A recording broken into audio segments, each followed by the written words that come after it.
En un tiempo remoto, mucho antes de que las ciudades de piedra se alzaran sobre la tierra y los nombres de los hombres fueran escritos en pergaminos, existía un reino olvidado por el tiempo.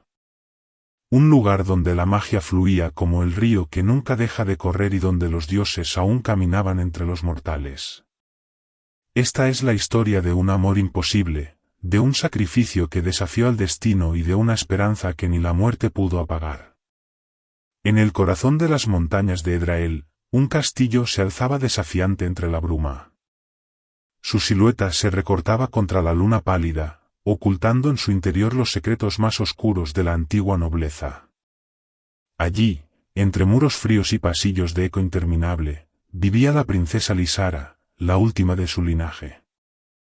Era hermosa, sí, pero su hermosura no residía en su dorado cabello ni en sus ojos semejantes a estrellas. Era su espíritu indomable lo que la hacía inolvidable, su risa que desafiaba la tristeza, su corazón que aún creía en la bondad en un mundo que la había olvidado. Sin embargo, Lysara era prisionera. No por cadenas de hierro ni barrotes de mazmorra, sino por el destino mismo. Su padre, el despiadado rey Aldric, la había prometido en matrimonio al duque de Varencia, un hombre cuya sombra oscurecía todo lo que tocaba. Un pacto sellado con sangre para evitar la guerra, un precio demasiado alto para la libertad de la princesa.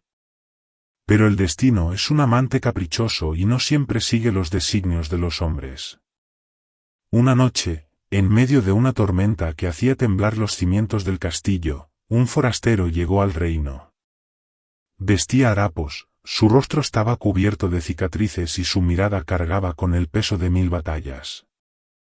Su nombre era Cal, un errante, un proscrito, pero también, sin saberlo, el único capaz de cambiar el destino de Lysara.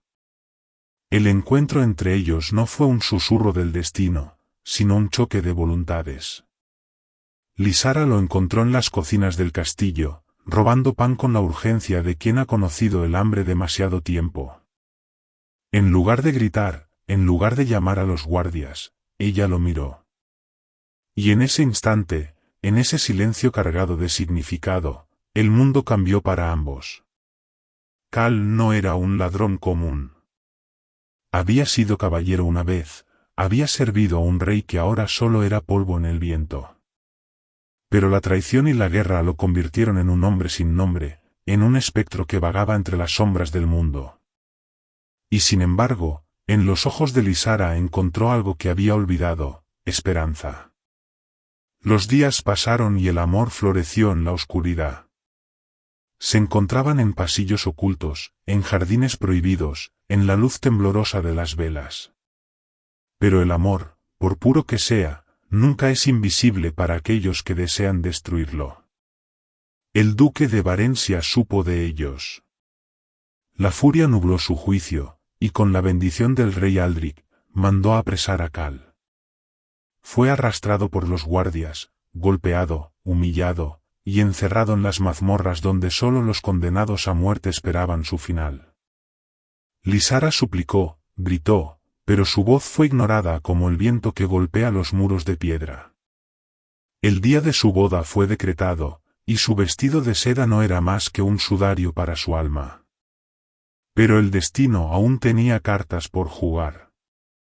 En la víspera de la boda, un viejo sirviente, que había visto demasiados años y demasiadas injusticias, liberó a Cal en secreto.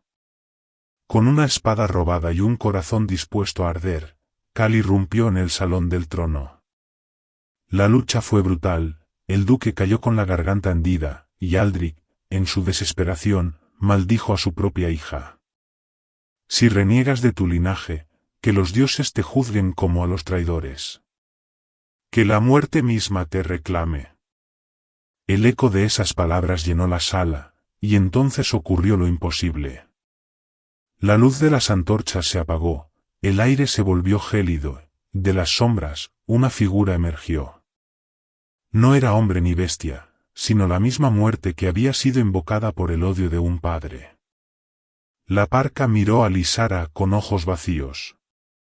Tu destino ha sido sellado, susurró con voz que resonó en cada rincón del castillo. Cal no vaciló.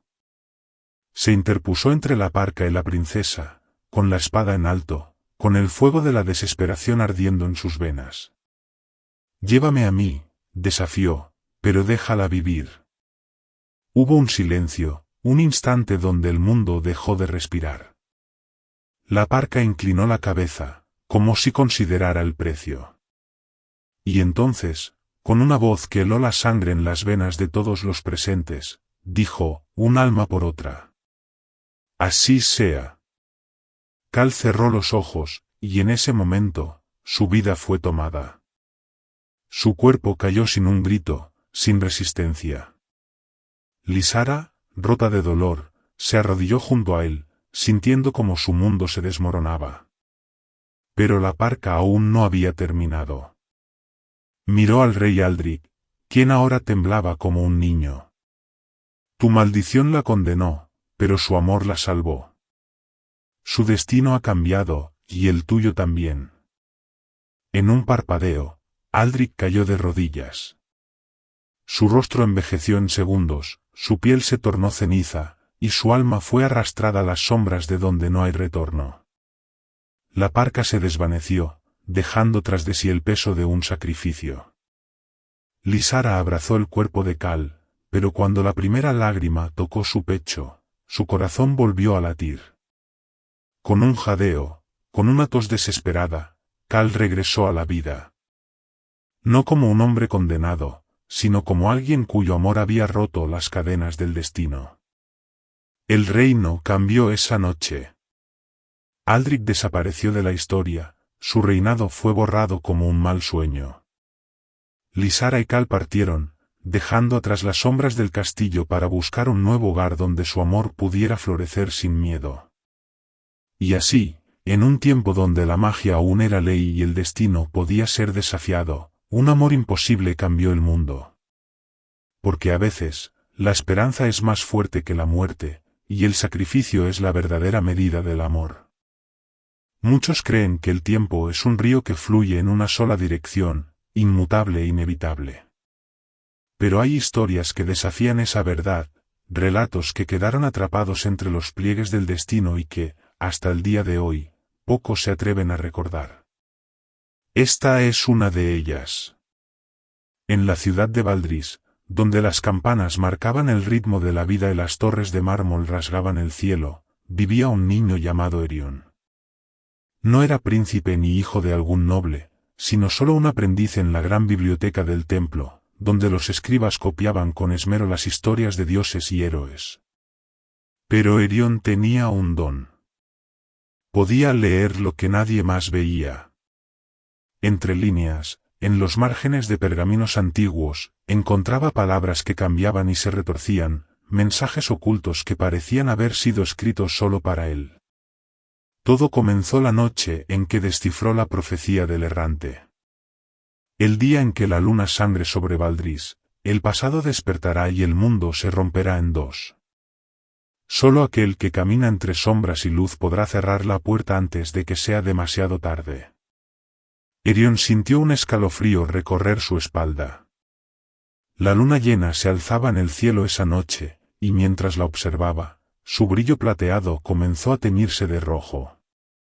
El aire se volvió denso, las antorchas parpadearon, y una grieta invisible recorrió la ciudad. Algo estaba despertando. Las campanas sonaron con urgencia. Gritos se alzaron en las calles. De las estatuas de los héroes ancestrales, cuyos nombres estaban grabados en piedra, emergieron figuras cubiertas de polvo y ceniza. Sus ojos eran pozos vacíos, sus espadas reflejaban una luz antinatural. No eran hombres, ni sombras, sino algo intermedio, algo que nunca debió regresar. La gente corrió en pánico mientras los resucitados avanzaban con paso implacable. Erión no tenía armas, ni armadura, solo su conocimiento.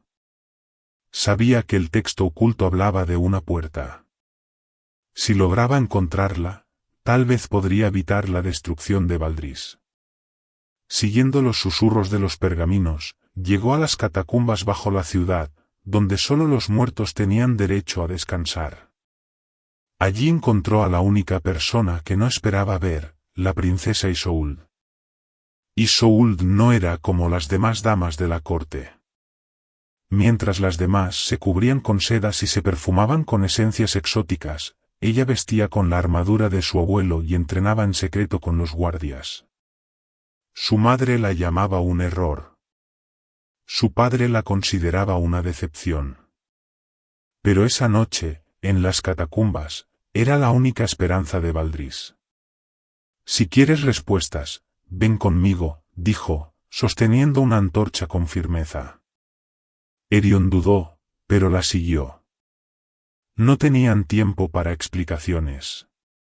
Las sombras parecían moverse a su alrededor, como si los muertos los observaran desde las grietas de las tumbas. Finalmente, llegaron ante una gran puerta de piedra, cubierta de inscripciones en un idioma olvidado.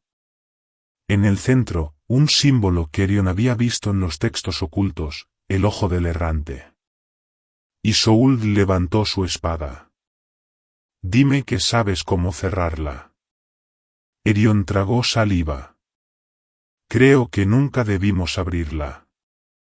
Antes de que pudiera tocar la puerta, un viento helado los envolvió. Desde la oscuridad emergió una figura que parecía hecha de la misma noche. Su rostro era indistinto, pero su voz resonó como un eco de 1000 susurros. Han pasado siglos desde que un mortal se atrevió a desafiarme. Era el errante, el guardián de los tiempos olvidados, el juez de los destinos rotos. Su presencia apagó la luz de la antorcha. Isolde se interpuso entre él y Erion, con la espada en alto, pero el errante no mostró miedo. Si cierran la puerta, la historia se repetirá. Si la dejan abierta, el mundo cambiará para siempre. ¿Cuál es su elección? Erion comprendió el dilema. La historia de Valdris estaba construida sobre mentiras. Los héroes que veneraban no eran protectores, sino usurpadores que habían sellado la puerta para ocultar su propio pecado. Si cerraban la puerta, el ciclo continuaría. Si la dejaban abierta, el mundo enfrentaría una verdad que podría destruirlo. Miró a Isolde. Ella no era una princesa común. Era alguien que se atrevía a desafiar las normas, a escribir su propia historia. Y Erion, por primera vez en su vida, decidió hacer lo mismo. No la cerraremos, dijo con voz firme. El errante inclinó la cabeza, como si sonriera sin tener boca. Entonces prepárense para enfrentar las consecuencias. Y con esas palabras, la historia cambió. Al día siguiente, cuando el sol se alzó sobre Valdris, la ciudad ya no era la misma. Los muertos habían desaparecido, pero los nombres de los héroes en las estatuas se habían borrado, como si nunca hubieran existido. Los pergaminos en la biblioteca se reescribieron solos, revelando la verdad oculta. Y en el trono, por primera vez en la historia, no había un rey, sino una reina. Isolde gobernó con justicia, y Erion se convirtió en su consejero, el guardián de la verdad. Juntos, aseguraron que la historia no volviera a repetirse. Pero en las noches de luna roja, cuando el viento susurraba entre las torres, algunos aún decían haber visto una figura en las sombras, con ojos que brillaban como brasas. El errante nunca se había ido. Solo esperaba, observando, listo para ver si los mortales realmente habían aprendido de sus errores. Y así, en un tiempo donde la historia podía ser reescrita y la verdad podía cambiar el destino de un reino, dos jóvenes desafiaron el destino, y contra todo pronóstico, vencieron.